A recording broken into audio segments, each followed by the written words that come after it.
नमस्कार, मी अनिल जाधव. अॅग्रोवनच्या मार्केट कट्टामध्ये आपलं स्वागत. आता 2 दिवसापूर्वीच आपण वसुबारस साजरी केली आणि त्यामध्ये शेतकऱ्यांनी आपलं जे काही पशुधन आहे त्याची पूजा केली. परंतु राज्यातीलच नाही तर देशभरातील पशुधनावर मागच्या काही महिन्यांपासून एक संकट आलेलं आहे. 2 वर्षापूर्वी आपल्याला माहिती आहे की जसं माणसाला कोरोनाने हैराण केलं होतं, तसंच आता लंपी स्किन रोगानं जनावरांना हैराण केलं. शेतकरी पुरते आधीच संकटात आले होते. मागचे 2 वर्ष शेतकऱ्यांना शेतीमालाच्या भावाचा प्रश्न होता. त्यानंतर महागाई वाढलेली होती आणि आता ज्या पशुधनावरती शेतकऱ्यांची एक भिस्त असते, की दुष्काळ असेल किंवा मग अतिपाऊस असेल, त्या काळामध्ये पिकांचं नुकसान होतं. तेव्हा पशुधन असेल, दूध उत्पादन असेल, त्याच्यामधून शेतकऱ्यांना कुठून तरी एक आर्थिक हातभार लागत असतो. परंतु मागच्या काही महिन्यांपासून लंपी स्किनमुळे जनावरांच्या आरोग्याचा प्रश्न निर्माण झाला. त्यामुळे शेतकरी सुद्धा आर्थिक संकटामध्ये आले होते. त्याचा जो परिणाम आहे तो इथपर्यंतच थांबला नाही. तर गायींचं जे दूध होतं त्या दुधाच्या जे काही सोशल मीडियावरती जे काही एक चर्चा सुरू झाल्या किंवा मग ज्या काही अफवा पसरल्या होत्या त्याच्यामुळे काही दिवस एक परिणाम झालेला होता. त्यानंतर पशुसंवर्धन विभागाने क्लिअर केलं की नाही तुम्ही गाईचं दूध आपण पिऊ शकतो, त्या पिण्यास काही हरकत नाही. त्यानंतर परिस्थिती कुठेशी सुधारली होती. परंतु आजही जर आपण राज्याचा विचार केला तर लंपी स्किन रोगाचा प्रादुर्भाव बऱ्याच जिल्ह्यांमध्ये आढळून येतो. सरकारने दुसरीकडे एक मदत जाहीर केली आहे, परंतु त्यातून खरंच शेतकऱ्यांचं नुकसान भरून निघेल का? हा एक मोठा प्रश्नच आहे. दुसरा महत्त्वाचा प्रश्न तो येतो तो म्हणजे आपल्या दूध उत्पादन इंडस्ट्रीवरती, की लंपी स्किन रोगामुळे बरंच पशुधन म्हणजे शेकडो पशुधन आपलं मृत्युमुखी पडलं. शेतकऱ्यांची आर्थिक नुकसान तर होणारच आहे, परंतु इकडे दुसरीकडे ग्राहकांना सुद्धा फटका बसण्याची शक्यता आहे. यावरच आज आपण चर्चा करणार आहोत. आज आपल्यासोबत चर्चेत सहभागी झाले आहेत किसान सभेचे नेते डॉक्टर अजित नवले सर आणि गोकुळचे संचालक चेतन नरके सर. मी आपल्या दोघांचंही मार्केट कट्टामध्ये स्वागत करतो. साहजिकच पहिला प्रश्न नवले सर आपल्यासाठी आहे, की आपण सुरुवातीपासूनच शासनाकडे एक मागणी केली होती, की जसं आपल्याकडे राजस्थान आणि गुजरातमध्ये लंपीच्या रोगाने शिरकाव केला, तेव्हा आपण सरकारकडे विविध मागण्या लावून धरल्या होत्या, की लसीकरण लगेच करा, जी जनावरं आहेत त्यांचे योग्य वेळी उपचार करा. परंतु त्या सरकारला उशिरा जाग आली. जसं कोरोनाच्या काळात माणसांवरची साथीच्या काळात उशिरा जाग आली, तसंच लंपीच्या काळात झालं असं म्हणावं लागेल. तर सर ही जी काही परिस्थिती ओढावली म्हणजे शेतकऱ्यांना हा दुसरा फटका म्हणता येईल कोरोना नंतर, की जो लगेच बसला आणि खूप मोठा आर्थिक परिणाम शेतकऱ्यांच्या जीवनावर झालेला आहे. तर हे सरकारला टाळता आलं असतं का आणि त्यासाठी काय करता आलं असतं? नक्कीच आपला हा जो त्रास आहे हा शेतकऱ्यांच्यासाठीचा अत्यंत जीवघेणा त्रास हा नक्कीच कमी करता आला असता. उत्तर प्रदेश आणि समोरचे जे काही ज्याला आपण काऊ बेल्ट म्हणतो, तर त्यामध्ये हम्म. ज्यावेळी ह्या लंपीचा प्रादुर्भाव सुरू झाला, त्याच वेळी जर सतर्कता बाळगली असती आणि याचे जे एकंदरीतच ह्या आजाराचे जे वाढण्याचे कारण आहेत ती रोखण्यासाठी उपाययोजना करण्यात आल्या असत्या, तर इतका मोठा फटका शेतकऱ्यांना बसला नसता. किसान सभा आणि आपल्यासारखे पत्रकार, अॅग्रोवन सारखं माध्यम त्यावेळी सरकारला सांगत होतं, की ज्या गाया मोठ्या प्रमाणामध्ये उत्तर प्रदेश आणि बाकी ठिकाणावरून चरण्यासाठी एक प्रकारे स्थलांतर करत असतात, त्यांना थांबवणं, बाजार जे आहेत मोठ्या प्रमाणामध्ये पंजाबवरून गाया आणून महाराष्ट्रामध्ये विकण्याचे, त्यांच्याबाबत कंट्रोल करणं आणि एकंदरीतच ह्या रोगाचा प्रादुर्भाव होणार नाही याच्यासाठी लसीकरणाची मॅसिव्ह मोहीम, मास मोहीम ज्याला आपण म्हणतो, ती मोठ्या प्रमाणात घेणं हे जर राज्य सरकारने केलं असतं, तर आज जी आर्थिक हानी दूध व्यवसायाची आणि दूध उत्पादकांची झाली, तर ती आपल्याला खरं तर टाळता आली असती, कमी करता आली असती. केवळ दूध उत्पादकांनाच याचा फटका बसलाय असं नाही, तर त्याचबरोबर दुधावर अवलंबून असणारी जी इंडस्ट्री आहे, त्या इंडस्ट्रीला सुद्धा या सगळ्या संकटाचा मोठा फटका बसलेला आहे. त्यामुळे दूध व्यवसायात काम करणारी ही सगळी इंडस्ट्री आणि सरकार यांनी अचूक वेळी हातात हात घालून जर काम केलं असतं, तर मला असं वाटतं की हा संकटाचा परिणाम हा काही अंशी तरी कमी करता आला असता. अगदी बरोबर सर. म्हणजे आपण जर वेळेवर उपाय केले असते तर आपल्याला टाळू शकलं असतं. मी दुसरा प्रश्न नरके सरांकडे घेऊन जातो. नरके सर, आता नवले सरांनी आपल्याला सांगितलं की नेमकी परिस्थिती कशी आली आहे. तर आपण आता राज्याचा आणि देशाच्या एक म्हणजे पशुधन आहे किंवा मग दूध इंडस्ट्रीचा अभ्यास करतात. तर नेमका हा जो प्रादुर्भाव आहे किंवा मग लंपी स्किन आजाराचा आपल्या इंडस्ट्रीवरती नेमका काय परिणाम होतो याच्यावर आपण काही प्रकाश टाकू शकाल का? नक्कीच. असं आता सरांनी सांगितल्याप्रमाणे आपल्या जवळपास 30 कोटी जे आपल्याकडे पशुधन आहे आणि सरांनी सांगितल्या पद्धतीने जर आपल्याला सेंट्रलाइज आपला डिजिटल डेटा जर आपल्या पशुधनाचा केला, तर युजली त्यांना ट्रॅक केल्यामुळं कुठलीही एपिडेमिक येत असेल, म्हणजे आता जसं लंपीचा प्रादुर्भाव झाला, तर त्याचं प्रिकर्सर तुम्हाला मिळतो आणि त्याच्या राहिलेले जे आपण जे पोस्ट जे ऍक्शन घेतो ते आपण अवॉइड आपल्याला करता येतील, तो एक महत्वाचा मुद्दा राहील. पण आता जे आहे आता या पद्धतीनं बघितलं तर मला वाटतं की लंपी या डिझीजमुळं कसं होतं, 3 गोष्टी आहे. एक म्हणजे जे बाधित जनावर आहेत त्याच्यामुळं जीवितहानी झालेली आहे, हा एक भाग झाला. दुसरा, एखादं वॅक्सिनेशन जर एका जनावराला दिलं तर त्याची जी प्रतिकार शक्ती असते ती कमी होते आणि त्याचा इम्पॅक्ट हा दुधावर होतो.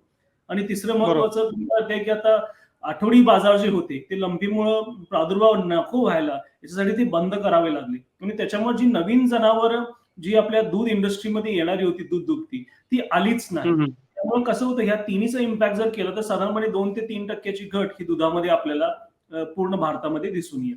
जास्त करून राजस्थान आणि जयपूर या भागामध्ये मोठ्या प्रमाणात त्याचं जीवितहानी झालेली आहे. पण जर तसं महाराष्ट्रात बघितलं तर एवढ्या सिव्हिअर रेटमध्ये आपले जे जनावर आहेत ती मृत्युमुखी पडलेली नाहीत. साधारण त्याचे पर्सेंटेज आहे ते 1%च्या खालीच अजून आहे.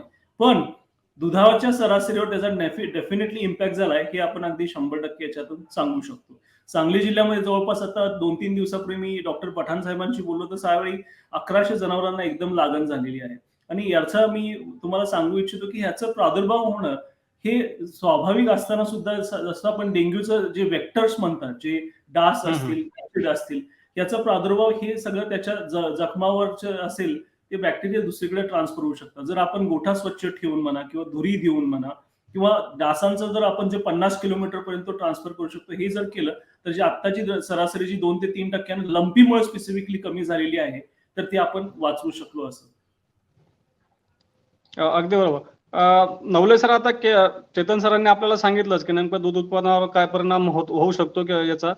सर, आपला काही असा एक अंदाज आहे का की नेमका, किंवा मग आता आपण शेतकऱ्यांमध्ये वावरत असता, आपण शेतकऱ्यांमध्ये फिरता, तर शेतकऱ्यांचं या संदर्भात काय फीडबॅक आहे की म्हणजे शेतकरी काय सांगतात?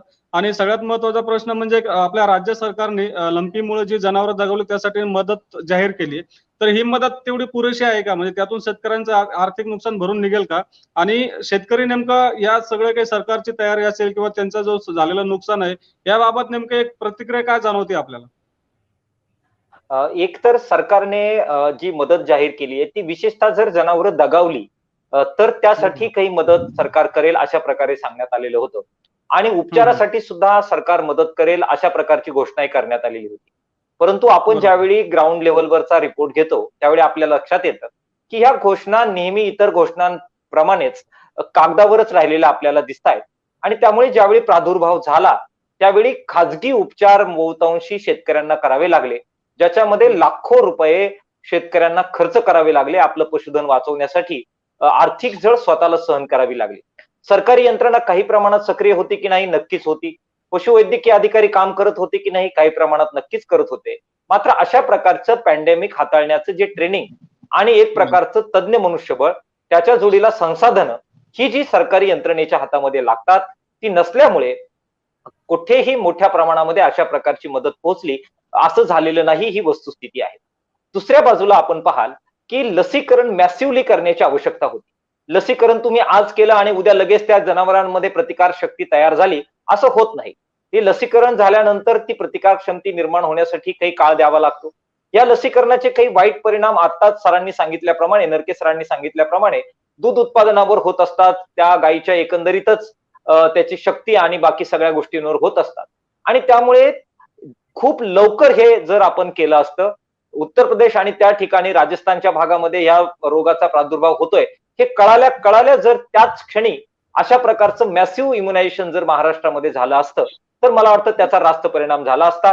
मात्र दुर्दैवानं ज्यावेळी पॅन्डेमिक आलं, बहुतांशी जनावरं बाधित झाले, त्यावेळी अशा प्रकारचं लसीकरणाची घाई करण्यात आली. मला वाटतं ती सुद्धा फार शास्त्रीय होती असं म्हणवत नाही. सरकारच्या मध्ये आपली खुर्ची वाचवण्यासाठी कोणाला कोणतं चिन्ह मिळणार, कोणाला कोणता पक्ष फोडायचा आहे, कोणाला परत यायचं आहे, याच्यामध्ये संबंध यंत्रणा सरकारची एक प्रकारे व्यस्त होती. हा अत्यंत दुर्दैवी अनुभव आम्ही सगळ्यांनी घेतला. आणि त्यामुळे शेतकरी संघटना, अॅग्रोवन सारखी माध्यमं, नरके सरांसारखी दूध व्यवसायामध्ये काम करणारी अनेक मान्यवर लोक ओरडून सांगत होते की हा इरिव्हर्सिबल लॉस शेतकऱ्यांचा होणार आहे, दूध व्यवसायाचा होणार आहे. कारण एक गायी दुभती करण्यासाठी काही आज तुम्ही बटन दाबला आणि उद्या गाय उभी राहिली असं होत नाही. त्यासाठी काही कालावधी जाऊन द्यावा लागतो आणि जी हानी होते तिचा दीर्घकालीन परिणाम दूध व्यवसायावर होत असतो. आणि त्यामुळे आम्ही सगळेजण एका सुरात सांगत होतो की कोण कोणाचं चिन्ह पळवणार हा महाराष्ट्राचा मुख्य प्रश्न नाही, तर पशुधन वाचणार की जाणार हा मुख्य प्रश्न आहे. त्याच्याकडे लक्ष द्या. दुर्दैवानं महाराष्ट्राला कृषी मंत्री नाही, दुर्दैवानं त्या काळात महाराष्ट्राला विकास मंत्री नाही, जे नेमले त्यांना डिपार्टमेंट नाही, सरकारचा कोणताही वचक प्रशासनावर नाही. असा अत्यंत वाईट अनुभव त्या सगळ्या काळामध्ये शेतकऱ्यांनी घेतला आणि त्याचे अत्यंत वाईट अशा प्रकारचे झटके दुर्दैवानं शेतकऱ्यांना भोगावे लागले. ही वस्तुस्थिती आज आपल्या समोर मांडताना मला वेदना होत आहे. केवळ एवढंच नव्हे, शेवटचा एक मुद्दा मी आपल्या पुढे मांडेल की एकीकडे हे सगळं होत असताना दुसरीकडे त्यामुळे स्वाभाविकरित्या दूध उत्पादन घटलं आणि हे दूध उत्पादन घटत असताना ग्राहकांसाठीचे दूध दराचे भाव वाढले, मात्र त्या प्रमाणामध्ये दुधाचे भाव हे वाढलेले आपल्याला दिसत नाही. 1-2 रुपयानं वाढले, परंतु ज्या प्रमाणात वाढायला पाहिजे वाढले नाही. तिसऱ्या बाजूला मात्र या सगळ्याचा फायदा घेत किंवा एक प्रकारे गैरफायदा घेत पशुखाद्याचे भाव मोठ्या प्रमाणात वाढलेले आपल्याला दिसले, चाऱ्याचे भाव वाढलेले दिसले, उत्पादन खर्च वाढलेला दिसला. म्हणजे एकीकडे लंपीच्या आजारामुळे उपचारासाठीचा प्रचंड ताण शेतकऱ्यांवर, त्यात पशुधन दगावलं त्याचा तोटा शेतकऱ्यांच्या माथ्यावर. या सगळ्या परिस्थितीमध्ये दुधाचं उत्पादन घटलं त्याचा सुद्धा अत्यंत मोठा तोटा शेतकऱ्यांच्या माथ्यावर आणि उत्पादन खर्च मोठ्या प्रमाणात वाढला त्याचा सुद्धा तोटा शेतकऱ्यांच्या माथ्यावर. अशा चौअंगाने शेतकरी, विशेषतः दूध उत्पादक शेतकरी या मागच्या काळामध्ये घेरला गेला आणि त्याचे अत्यंत वाईट परिणाम दूध उत्पादकांवर झाले. कुणीही वाली त्याच्यामध्ये शेतकऱ्यांना उरला नाही. ही अत्यंत दयनीय परिस्थिती दूध उत्पादकांना सहन करावी लागली.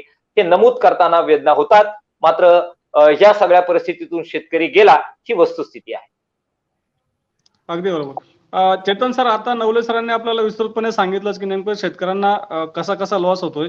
आपण आता म्हणजे दूध संघाशी निगडीत आहे, आपण शेतकऱ्यांच्या उत्पादन खर्चापासून सगळ्यांचे एक ताळमेळ त्यांचा कसा बसतो त्याची आकडेवारी त्याचा अभ्यास तर आपण करतच आहात.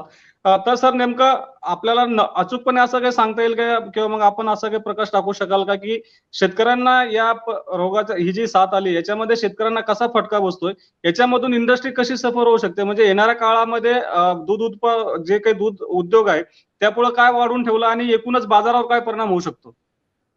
नक्कीच. आता मला वाटतं डॉक्टर साहेबांनी आता जस्ट थोड्या गोष्टी टच केलेल्या आणि थोडंसं विस्तृत त्याच्यामध्ये जाण्याचा प्रयत्न करेन. पहिल्यांदा मला वाटतं लंपीच्या आधी बघितलं तर हीट वेव्हचा इम्पॅक्ट एक आला होता, जो साधारणपणे 2 ते 3% होता. त्याच्यानंतर लंपीचा इम्पॅक्ट झाला, तो साधारणपणे 2% होता. त्याच्यानंतर मला वाटतं 2 महत्वाच्या गोष्टी झाल्या, म्हणजे पशुखाद्याचे जे दर वाढले, म्हणजे व्हीटचं प्रोडक्शन कमी झालं, इंधनाची आपली कॉस्ट वाढली, त्याच्यामुळे पशुखाद्याचं जे कच्चा माल असेल या सगळ्या गोष्टी वाढल्यामुळे पशुखाद्याचा हा दर ऑलमोस्ट मला वाटतं 70 ते 100% पर्यंत वाढला गेला. आणि तिसरी महत्वाची, जो आता क्लायमेटमध्ये चेंज होत आहे, तुम्ही जर बघितलं तर पाऊस पडतो. आत्ताचे तुम्ही जर ओलं वैरण बघितलं तर म्हणजे किंवा हिरवं वैरण तुम्ही म्हणता त्याला, ते जर बघितलं ते आता ते सडलेलं आहे. तर आपण जर बेसिक गोष्टीवर फोकस केला की बाबा जनावराला काय काय द्यावं लागतं, आपल्याला एक कोरडा चारा, ओला चारा आणि कॉन्सन्ट्रेटेड मिक्स किंवा आणि कशुखाद्य असं जर बघितलं तर ओला चारा साधारणपणे 20 ते 25% डिफिशियन्सी आता ऑलरेडी आपल्या नॅशनल लेवलला आहे. कोरड्या चाऱ्याची साधारणपणे 13% डिफिशियन्सी आहे आणि कॉन्सन्ट्रेटेड मिक्स जे आहे ते साधारणपणे 25 ते 30% डिफिशियन्सी आहे. आणि सगळ्यांचे दर वाढल्यामुळं झालंय इश्यू असं की जो आपली गवताची पेंडीची 4 ते 5 रुपये किलोची असायची ती 14 रुपये झाली.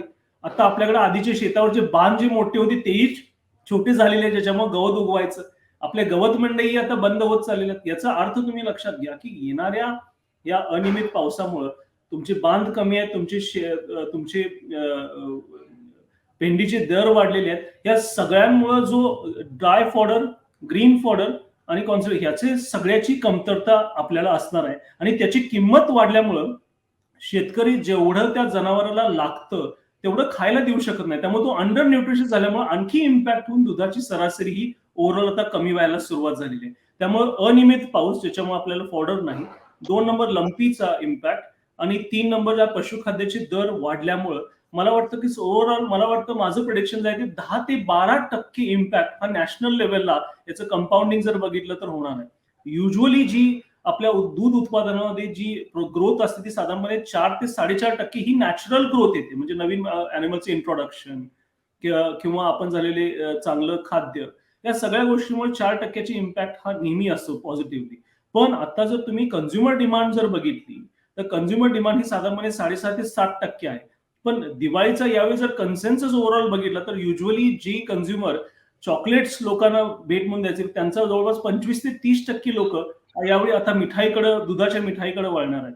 त्यामुळे जी मला वाटतं की इम्पॅक्ट जो आहे या इंडस्ट्रीवर, ग्रोथ वाढलेली आहे आणि तुमचा सप्लाय कमी झालेला आहे. त्या तफावतीमुळे आता तुम्हाला जे प्राइसिंग मध्ये व्हेरिएबिलिटी दिसते वर खाली व्हायची, ती त्यामुळे इम्पॅक्ट मेनली होत आहे. आणि ओव्हरऑल तुम्ही याचा जर अभ्यास केला तर हे आत्ता तुमचा फ्लश सीझन आहे. फ्लश सीझन मध्ये युजली जो असतो ते अतिरिक्त तुमचा सरप्लस दुधाची आपण पावडर करून ज्यावेळी लीन सीझन येतो फेब्रुवारी 15 नंतर, मार्च, एप्रिल, मे आणि जून मध्ये, त्या लीन सीझन मध्ये या पावडरचा किंवा बटरचा उपयोग करून आपण आरसीएम पद्धतीनं दुधाचं उत्पादन त्यामध्ये आपण हे करून आपली गरज भागवत असतो. पण आता जर बघितलं तर दिवाळीची झालेली कंझ्युमरची डिमांड आणि 2 नंबर महत्वाचे म्हणजे दुधाची 10% होणारी आताचा इम्पॅक्ट, याच्यामुळं तुमचे दुधाचे रेट हे अतिशय वाढत जाणार आहेत आणि तुमची जी सरप्लस अतिरिक्त पावडर असते जी लीन सीझन मध्ये येणार होती ती येणारच नाही. त्यामुळे इम्पॅक्ट असा ओव्हरऑल आहे की जर समजा जर उन्हाळ्याचा सीझन जर फेब्रुवारीमध्ये लवकर सुरू झाला तर मला वाटतं की प्रत्येक आपले दूध संघ असू देत किंवा प्रायव्हेट संघ असू देत किंवा महानंदासारखे मोठे गव्हर्नमेंट संघ असू देत, त्या सगळ्यांच्या मध्ये दुधासाठी स्पर्धा निर्माण होणार आहे. आता याचा इम्पॅक्ट तुम्ही विचार केला तर शेतकऱ्याला जे आता जो दर वाढवून मिळतोय, जवळपास मला वाटतं गोकुळ दुधानं एक वर्षभरात 8 रुपयाचं दूध रेट वाढलेला आहे. ऑफकोर्स म्हणजे बरेच असे संघ आहेत की जे पूर्ण फेअर रिम्युनरेशन शेतकऱ्याला देत नाहीत, पण मी गोकुळच्या बाबतीत बोलू शकतो की जेवढं फेअर रिम्युनरेशन किंवा वारणासारखे संघ आहेत ते फेअर रिम्युनरेशन देता येईल तेवढं देता येईल. जवळपास रुपयातला 85 पैसे आपण शेतकऱ्यांपर्यंत पोहोचवायचा नेहमी वर्षानुवर्ष प्रयत्न करत आहे. आता जर बघितलं तर साधारणपणे जो आता 2 रुपये म्हैशीला आणि 3 रुपये गाईला असं गोकुळ दूध साहेब केलंय, हे एक उदाहरण म्हणून मी घेतोय. पण मला असं वाटतं की ही जी चाऱ्यातली टंचाई आहे किंवा येणारा तुमचा पशुखाद्याची इन्क्रिमेंटल जी ग्रोथ आहे, तर या सगळ्याचा विचार करून असं वाटतं की साधारणपणे अजून 2 ते 3 रुपयाची वाढ ही म्हणजे होणारच असं माझं प्रोजेक्शन असेल.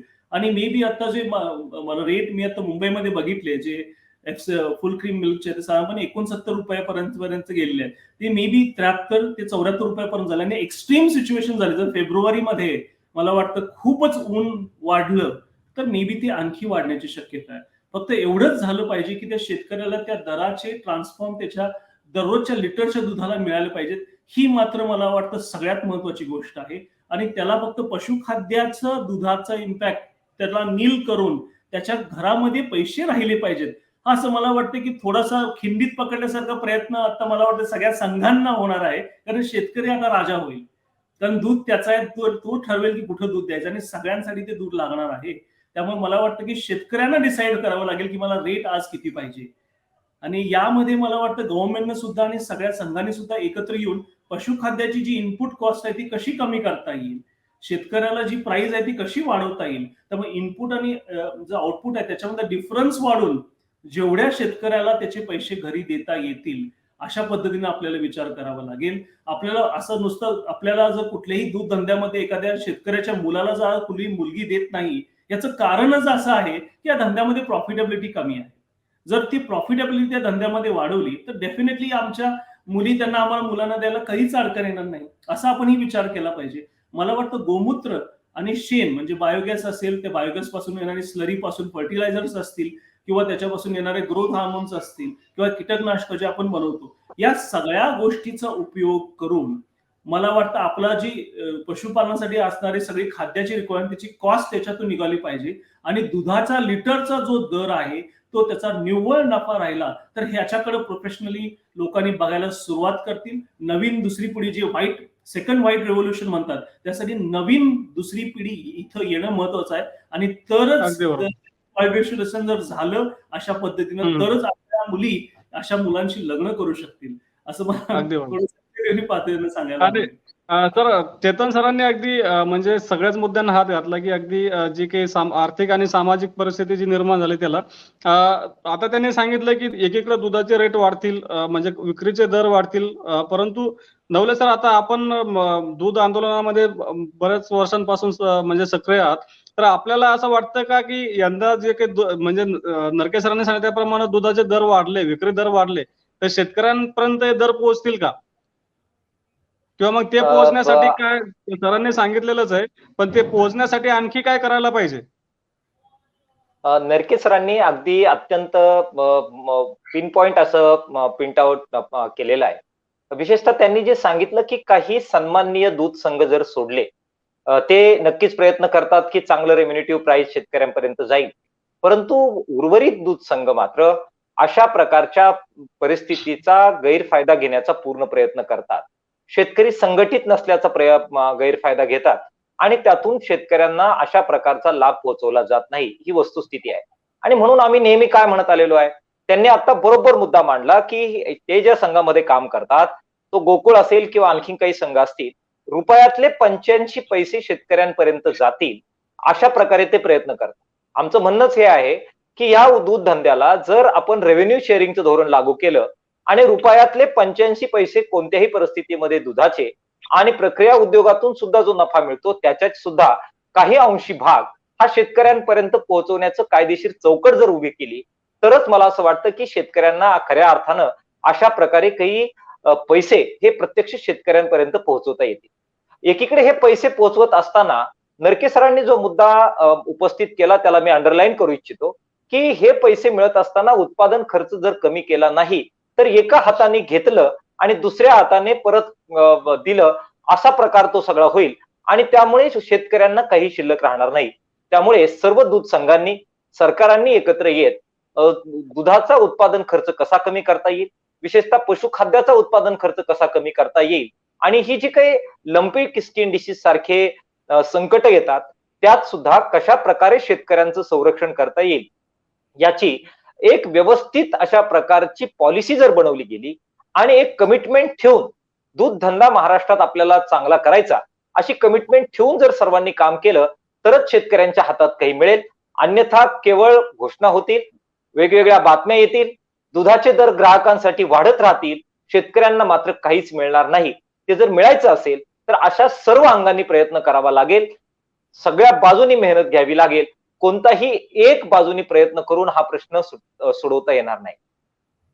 अगदी बरोबर. नरके सर, आता सरांनी सांगितलं की नेमकं शेतकऱ्यांना म्हणजे मुद्दामून मी सरांना हा प्रश्न विचार, कारण सर दूध दरासाठी सतत लढत असतात. आता आपण सगळी परिस्थिती झाली म्हणजे आपल्याकडे लंपी आला, शेकडो जनावरे आपली दगावली, दूध उत्पादनावर सुद्धा परिणाम झाला. जे झालं त्याला आपण काही करू शकत नाही, परंतु आता येणाऱ्या काळामध्ये जर आपल्याला परिस्थिती थोडीशी सुधारायची असेल किंवा सुधारता म्हणता येणार नाही, परंतु परिस्थिती आणखी बिकट होऊ द्यायची नसेल तर नरके सर आपल्याला काय करायला पाहिजे? मला वाटतं डॉक्टर नवले साहेबांनी ज्या तळमळीनं आता ह्या गोष्टी सांगितल्या त्यांच्या कामातूनच त्यांचं शेतकऱ्यावरचं प्रेम दिसून येतं आपल्याला. मला वाटतं की शेतकऱ्यांना जेवढा आपल्याला मोबदला जादा देता येईल, कारण सहकारी संस्थांचा उद्देशच आहे की ज्यावेळी वर्गीस कुरियन साहेब म्हणतात the last person in the line should be serve fairly, म्हणजे ज्याच्याकडे जो मार्जिनल फार्मर आहे, भूमिहीन शेतकरी आहे, त्याला त्याचा अधिकार मिळण्यासाठी सहकार ही उभा केलेला आहे. आणि मला वाटतं यशवंतराव चव्हाणांनी सुद्धा याच पद्धतीचं स्वप्न बघितलं आणि महाराष्ट्रामध्ये त्या पद्धतीनंच आपण करावं लागेल. मला वाटतं आत्ताचा जर इम्पॅक्ट ओव्हरऑल तुम्ही बघितला या पूर्ण तिन्ही गोष्टींचा, तर मला असं वाटतं की आता फॉडरची रिक्वायरमेंट जी आहे ती खूप महत्वाची आणि त्याची टंचाई खूप वाढत जाणार आहे. मला वाटतं प्रशासनाने आणि शेतकऱ्यांनी आणि सगळ्या गावांनी एकत्र येऊन विचार करावा लागेल की आपल्याला किती फॉडर लागणार आहे. समजा आपल्याकडे आता जर पावसामुळे फॉडर खराब कुजला असेल तर हिरवा चारा असेल किंवा कोरडा चारा असेल, तो कसा आपण सायलेज पीठ किंवा सायलेजच्या मार्गातून आपण सेव्ह करावा लागेल. कारण मला जे दिसतंय आता त्या पद्धतीने तुमचा फॉडरचा तुटवडा हा खूप होणार आहे. त्यामुळे तो एक पहिल्यांदा आपल्याला हे करावं लागेल. जर स्टॅटिस्टिकली बोलायला गेलं तर साधारणपणे भारताचे 8.4 लाख हेक्टर जमीन जी आहे ती आपली चाऱ्याखाली आहे. जर पर्सेंटेज मध्ये बघायला गेलं तर आपले 220 मिलियन मेट्रिक टनचं आपलं भारताचं उत्पादन जे आहे त्याच्यासाठी साधारणपणे मला वाटतं 8% जमीन ही चाऱ्याखाली आहे. त्यातली फक्त 4.5% जमीन ही सुरक्षित आहे. जर आपलं जे पंतप्रधान साहेबांनी ज्यावेळी इंटरनॅशनल डेअरी फेडरेशन मध्ये बोलताना सांगितलं की आपलं जे 2030 किंवा 33 जे स्वप्न आहे ते 330 मिलियन मेट्रिक टन, म्हणजे जगाच्या उत्पादनाच्या 33% जे भाग आहे तो भारताचं प्रतिनिधित्व त्या दूध उत्पादनामध्ये असेल. हे करायचं असेल तर साधारणपणे 14 ते 16% जमीन तुमची क्रॉपची आहे त्याची तुमची चाऱ्याखाली आली पाहिजे. तर मला वाटतं की जर दूध दुभत्यामध्ये महत्वाचा विषय आहे की आहार आणि त्याच्यानंतर लागणारं आरोग्य आणि लागणारं टेक्निकल एज्युकेशन, ह्या 3 बेसिक गोष्टी आहेत. तर मला प्रपोज करायला असं वाटेल की जी परिस्थिती आहे त्यातून पुढे जायचं असेल तर एक म्हणजे पहिल्यांदा तुमचं आहारासाठी लागणारे तुमचे फॉडर जे आहे तर त्याचा साठा आत्तापासून शेतकऱ्यांना करावा लागेल. तुम्हाला त्या पद्धतीनं तुमच्या चाऱ्याची पेरणी करावी लागेल. एक ऊसाचं परवडले पण तुम्हाला चारा महाग होणार आहे आणि चारा विकून तुम्ही ऊसापेक्षा जास्त पैसे कमवू शकाल एवढी ग्वाही मी आता त्याचं मी घेऊ शकतो. हा महत्वाचा आहे. आरोग्यासाठी मला वाटतं गोकुळसारखे सहकारी संघ असतील त्यांनी एकत्र प्रशासनाबरोबर काम करावं, सेंट्रल बरोबर काम करावं आणि जेवढ्या कमी किमतीत आणि चांगल्या डॉक्टरांना अपॉइंट करून सरकारी डॉक्टर आणि प्रायव्हेट मधले डॉक्टर आणि सहकारामधले डॉक्टर एकत्र येऊन एवढंच शेतकऱ्याला सहकार्य करता येईल कमीत कमी पैशामध्ये ते आपल्याला करावं. आणि तिसरी महत्वाची गोष्ट आहे जी टेक्निकल महत्वाची गोष्ट आहे. हा धंदा जर शॉर्ट टर्म आणि लॉंग टर्म मध्ये पुढे जायचा असेल तर नवीन पिढी जी येणार आहे ती याच्यामध्ये आणावी लागेल. आणि मला वाटतं नवले साहेब मला खरोखर अगदी अभिमानानं सांगावं वाटतं की मी 27 तारखेला एक पत्रकार परिषद घेतोय कोल्हापूरमध्ये आणि मी कलेक्टर साहेबांच्या याच्यावर काम करतोय आणि गोठ्यामध्ये इंटर्नशिप हा मी 1 महिन्याचा एक सेशन स्टार्ट करतोय जे मला वाटतंय त्याच्यामध्ये प्रॅक्टिकल म्हणजे मुलं किंवा मुली जिल्ह्यातून सगळीकडून येतील त्यांना पूर्णपणे याचं ट्रेनिंग दिलं जाईल की गोठ्यामध्ये शेण कसं काढायचं आहे, त्याला वॅक्सिनेशन कसं द्यायचे आहे, सुई टोचताना काय करायचं आहे, त्याच्यानंतर त्याच्यावर लागणारं प्रॅक्टिकल ट्रेनिंग जे असेल म्हणजे बाबा तुम्हाला वॅक्सिनेशन कुठली असतात त्याची पूर्ण अॅनाटॉमी कशी आहे, रवन केल्यावर काय होतं, किती वेळ लागतो, माझ्यावर एखादं जनावर येतं म्हणजे काय होतं, त्याच्यामध्ये लेटेस्ट टेक्नॉलॉजी जी आहे म्हणजे इंटरनेट ऑफ थिंग्स म्हणजे चिप तुमच्या अॅनिमल मध्ये बसवून ती माझ्यावर कधी येते, आर्टिफिशियल इन्सेमिनेशनची क्वालिटी काय असावी, कशा पद्धतीनं तिला पाणी दिवसभर ठेवलं पाहिजे, मुक्त गोठ्याचा तुम्हाला काय संकल्पना आहे, कमीत कमी खर्चामध्ये आपण शेड किंवा गवताचं उभा करून कशा पद्धतीनं आपल्याला करता येईल हा एक टप्पा असेल. दुसऱ्या टप्प्यामध्ये हे आम्ही महिन्याचा कोर्स झाल्यानंतर त्यांना लागणारं बँकेचे लोन सुद्धा आम्ही त्याच्यामध्ये त्यांना मदत करणार आहोत. आणि त्याच्यामध्ये आम्ही तिसरी गोष्ट त्यांचे जे प्रोडक्ट्स असतील मग आम्ही त्यांना पनीर कसं बनवायचं या सगळ्या गोष्टी आम्ही त्यांना त्या लेक्चरमध्ये शिकवणारच आहोत आणि ते झाल्यानंतर त्यांचे प्रोडक्ट्स दुधाची घेण्याची हमी भाव आम्ही घेणार आहोत. या पद्धतीनं जर काम केलं तर जे नवीन पिढीमध्ये टेक्नॉलॉजीनं पूर्ण समृद्ध असलेली आणि नवीन जोशानं ज्यावेळी याच्यामध्ये उतरतील तरच आपलं भारताचं 220 million metric ton 330 million metric ton जाण्याचं स्वप्न पूर्ण होऊ शकतं. त्यामुळे या तिन्ही असेल तरच हे होऊ शकतं आणि याच्यामध्ये प्रशासनानं आणि सेंट्रल गव्हर्नमेंटनं पूर्णपणे कारण भारताच्या 4.5% जीडीपीचा कॉन्ट्रीब्युशन हे दुधाच्या धंद्यापासून लाईव्ह स्टॉक पासून येतं आणि याच्यामध्ये जर आपण प्रोडक्टिव्हिटी वाढवली नाही कारण बाहेरच्या देशातल्या ज्या गायी आहेत किंवा म्हशी आहेत आणि आपल्या इंडिजिनियस स्पीशीजचे सरासरी उत्पन्न हे कमी आहे. ग्रीन गॅस इम्पॅक्ट हाही आपण विचार करतोय पण आपल्याकडे बाहेरच्या देशापेक्षा जो मिथेन किंवा याचा जो इम्पॅक्ट आहे तो कमी आहे कारण आपण बायोगॅस वापरतो आणि आपण डिरेक्टली शेण किंवा त्याचं जे स्लरी असते ती डायरेक्ट जमिनीवर सोडत नाही ज्याच्यामुळे छिद्र जमिनीची होतात आणि जमीन नापीक होते. आपल्या इथं पूर्णपणे त्याचं खत बनवून त्याच्यामुळे भुसभुशीत झाल्यावर मातीत टाकतो. त्यामुळे मला वाटतं जगाच्या हीच वेळ आहे की भारताच्या पद्धतीनं कशी आपल्या दूध व्यवसाय पुढे जाता येईल हा सगळ्या जगानं आपल्याकडून शिकावं लागेल. म्हणजे 10,000 वर्ष सुद्धा ज्यावेळी तुम्ही कृष्ण आणि बलरामचं चित्र बघता आणि त्यावेळी 100 गायी म्हशी एकत्र असतात त्यावेळीपासून आपला देश प्रॉस्परस आहे आणि कुठलंही रेसेशन आलं तरी आपल्या देशावर कधीही त्याचा इम्पॅक्ट होत नाही. याचं कारणच फक्त आहे ते दुग्ध व्यवसायाचं. अगदी बरोबर. नवले सर आता नरके सरांनी आपल्याला सांगितलं की नेमकं जर आपल्याला संकट म्हणजे अगदी गडद उद्याचं नसेल तर काय करायला लागेल. सर तोच प्रश्न आपल्यासाठी आहे की शेतकऱ्यांच्या पातळीवर असेल किंवा मग संघटनांच्या पातळीवर असेल म्हणजे सरकारने नेमकं काय करायला पाहिजे किंवा शेतकऱ्यांनी काय करायला पाहिजे की जेणेकरून आता आपल्या हातातून तर काही परिस्थिती निघून गेलेली आहे परंतु येणाऱ्या काळामध्ये ही परिस्थिती आणखी गहन होऊ नये त्यासाठी कुठल्या पातळीवर प्रयत्न व्हायला पाहिजेत आणि काय करायला पाहिजे. मी अगदी 2च मुद्दे याच्यासाठी सांगू इच्छित. एक तर वर्गीस कुरियन यांनी सांगितल्याप्रमाणे आणि जगभरातील ज्या ज्या प्रगत देशांनी दूध व्यवसायामध्ये प्रगती केली त्यांचा अनुभव सुद्धा आपण पाहिल्याप्रमाणे सहकार हीच एकमेव अशी दिशा आहे ज्याच्यामध्ये दूध उत्पादकांना एक प्रकारे मदत होऊ शकते आणि दूध व्यवसायाचा दूध कलेक्शनच्या बाबतीमध्ये विकास होऊ शकतो. त्यामुळे सहकाराची पुनर्बांधणी करणं निकोप सहकार पुन्हा एकदा या सगळ्या महाराष्ट्रामध्ये कसा डेव्हलप होईल यासाठी प्रयत्न करणं ही अत्यंत महत्वाची बाब असणार आहे. आज आपण काय पाहतोय महाराष्ट्रामध्ये दूध व्यवसायामध्ये सहकार क्षेत्र हे दिवसेंदिवस कमी होताना दिसतंय. एकूण जे आपल्याकडे दूध निर्माण होतं त्यापैकी जवळजवळ 75-76% दूध आज खाजगी संघांकडे जायला निघालेलं आहे आणि केवळ 24-25% दूधच आज सहकारामध्ये शिल्लक आहे.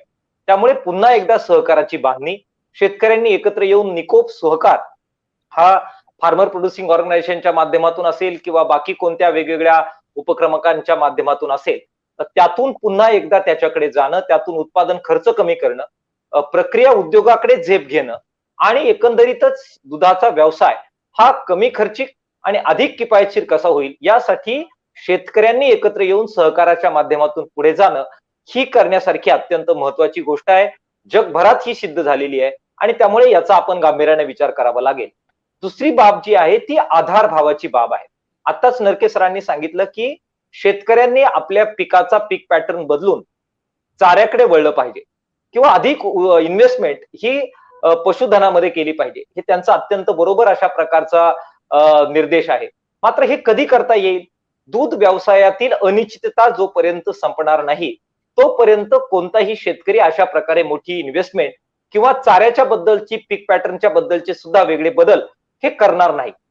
दूध धंद्यामध्ये आज आपल्याला चांगले दर मिळतात, मध्येच काहीतरी आंतरराष्ट्रीय बाजारात उलथापालथी होतील, पावडरचे दर कोसळतील आणि आमचं दूध आज जे आम्ही 35-40 रुपये लिटरनं विकतो आहे ते 17 आणि 18 रुपयाला आम्हाला विकावं लागेल आणि आज आम्हाला चांगले असणारे दिवस क्षणार्धामध्ये मातीमोल झाल्याशिवाय राहणार नाही. हे अनुभव तुम्ही आम्ही घेत आलेलो आहे आणि म्हणून आम्ही काय म्हणतोय की दूध व्यवसायातील अस्थिरता संपवण्यासाठी सरकारने इंटरव्हेन्शन केलं पाहिजे. आम्ही मागणी करतोय की त्यासाठी एक प्राइस स्टॅबिलिटी फंड हा सरकारच्या वतीनं स्थापन झाला पाहिजे. ज्यावेळी दुधाचे दर खूप कोसळतील त्यावेळी आणि दुधाचे दर खूप वाढतील अशा दोन्ही एक्स्ट्रीम परिस्थितीमध्ये हस्तक्षेप करण्यासाठी सरकारकडे या प्राइस स्टॅबिलिटी फंडचा साधनाचा उपयोग करून हस्तक्षेप करता येऊ शकेल. आम्ही मागणी करतोय की मिनिमम प्राइस उत्पादन खर्च काढा आणि त्याच्या आधारावर दूध उत्पादकांना इतका प्राइस तुम्हाला किमान मिळेल, किमान प्राइस बद्दल आम्ही बोलतोय, त्याच्याबद्दलचा कायदा करा जेणेकरून खूप एकदमच एखाद्या वेळी आम्हाला 50 रुपये मिळाले आणि कधीतरी फार 14 रुपयावर आम्ही आलो, ही अस्थिरता आपल्याला संपवून किमान उत्पादन खर्चावर 15%च नफा आम्ही केवळ मागतोय, तेवढा नफा किमान शेतकऱ्यांना मिळेल याच्यासाठी एक कायदा करणं, पॉलिसी घेणं ही अत्यंत गरजेची गोष्ट आहे. ती केली तरच शेतकरी पीक पॅटर्न बदलतील, पशुखाद्याच्या आणि पशुचाऱ्याच्या निर्मितीच्या बद्दल हस्तक्षेप करतील किंवा पावलं टाकतील आणि आपली इतर उत्पादनाच्या खाली असणारी जमीन ही चाऱ्याच्या उत्पादनाकडे वळवतील. ही एक ऍश्युरन्स सरकारने देण्याची आवश्यकता आहे. शेवटचा मुद्दा ज्याची मागणी आम्ही वारंवार करतोय की शेवटी शेतकऱ्याचं उत्पन्न जर वाढवायचं असेल तर ह्या सगळ्या व्यवसायामध्ये प्रक्रिया उद्योगामध्ये आणि विक्रीमध्ये जो प्रचंड नफा आहे त्या नफ्यामध्ये शेतकऱ्यांना आपल्याला वाटेकरी करून घ्यावं लागेल. आज 75-76% दूध हे खाजगी संघांकडे जात आहे, ते मालामाल होत आहेत आणि त्यांना मिळालेला फायदा हा शेतकऱ्यांपर्यंत पोहोचत नाही ही वस्तुस्थिती आहे. नरके सरांनी आता जसं सांगितलं की सहकारी दूध संघ, जसं त्यांनी गोकुळचं नाव घेतलं, ते 1 रुपयापैकी 85 पैसे शेतकऱ्यांना देण्यासाठी भूमिका घेतात. त्याच प्रकारे जर खाजगी दूध संघांना सुद्धा काही मर्यादा नफ्याच्या बाबत जर लावण्यात आल्या आणि त्यांचा जो नफा प्रक्रिया उद्योगामध्ये आणि विक्री उद्योगामध्ये निर्माण होतोय तो शेतकऱ्यांना काही प्रमाणात ट्रान्सफर करण्याच्या बद्दल हस्तक्षेप केला गेला, रेव्हेन्यू शेअरिंगचं धोरण जे आपल्याला ऊस धंद्यामध्ये यशस्वी झालेलं दिसतं, त्याच धर्तीवर अगदी तशी कॉपी पेस्ट करता येणार नाही हे मला मान्य आहे, परंतु त्याच धर्तीवर हा नफा शेतकऱ्यांपर्यंत पोहोचवण्यासाठी जर हस्तक्षेप झाला तरच त्यांनी जे उदाहरण दिलं गोकुळाचं, त्यांनी जे उदाहरण दिलं कृष्ण आणि बलरामाचं, त्या धर्तीवर शेतकरी खऱ्या अर्थानं बळीराजा होईल. त्या अर्थानं खऱ्या अर्थानं शेतकरी पशुधनाने संपन्न होईल. तसं जर झालं नाही तर दुर्दैवानं हा सगळा मलिदा, हे सगळं लोणी खाजगी व्यवसायाकडे आणि बड्या उद्योगपतींकडे जाईल आणि शेतकरी मात्र कष्टामध्ये आत्ता खितपत पडतोय, भावी काळातही खितपत पडत राहील. मला वाटतं ह्या 3 गोष्टी करण्याची आवश्यकता सरकारच्या माध्यमातून व्हावी अशा प्रकारची मागणी आणि अपेक्षा आपण ठेवूया. अगदी बरोबर. मला तर वाटतं आपण आता सगळ्या मुद्द्यांवर आता चर्चा केलेली आहे. जे काही मुद्दे राहिले ते मुद्द्यांवर आपण परत एकदा भेटूया. आपल्याला या चर्चेमध्ये नवले सर आणि नरके सर या दोघांनी अगदी विस्तृतपणे आणि जी काही समस्या आहे आतापर्यंत आत्ताची जी समस्या आहे, येणाऱ्या काळामध्ये आपल्या पुढे काय वाढून ठेवलंय त्यावर सुद्धा एक विश्लेषण इथं केलं. नरके सरांनी आपल्याला सांगितलं की दुधाचा विक्री दर म्हणजे शेवटी ग्राहकांना सुद्धा फटका बसणार आहे, तो बसतोय. काही दूध संघांनी आता दर वाढ केलेलीच आहे, परंतु त्याचं रिफ्लेक्शन शेतकऱ्यांना मिळणाऱ्या दरावर सुद्धा पडायला पाहिजे. शेतकऱ्यांचा जो विक्री दर आहे, शेतकऱ्यांना जो मिळणारा दर आहे त्यात सुद्धा वाढ व्हायला पाहिजे. आताचे जे दर आहेत दुधाचे असतील म्हणजे खरेदीचे असतील किंवा विक्रीचे असतील, याच्यामध्ये निश्चितच बदल होईल अशी एक अपेक्षा आहे. नवले सरांनी इथे एक अतिशय महत्वाचा मुद्दा उपस्थित केला की शेतकऱ्यांना एक रास्त दर मिळाला हवा, त्यासाठी सरकारने एक धोरण ठरवायला हवं. त्याशिवाय आपले दूध इंडस्ट्री असेल किंवा मग आपले जो दूध उत्पादक शेतकरी आहेत तर तो कधीच फायद्यात येणार नाही, की आतापर्यंतची ही परिस्थिती आहे. आज आपल्याला नरके सर आहेत आणि नवले सर आहेत या दोघांनी इथे वेळ दिला आणि छानपैकी विश्लेषण केलं, शेतकऱ्यांच्या समस्यांवरती प्रकाश टाकला. त्याबद्दल मी आपल्या दोघांचे आभार व्यक्त करतो. धन्यवाद सर.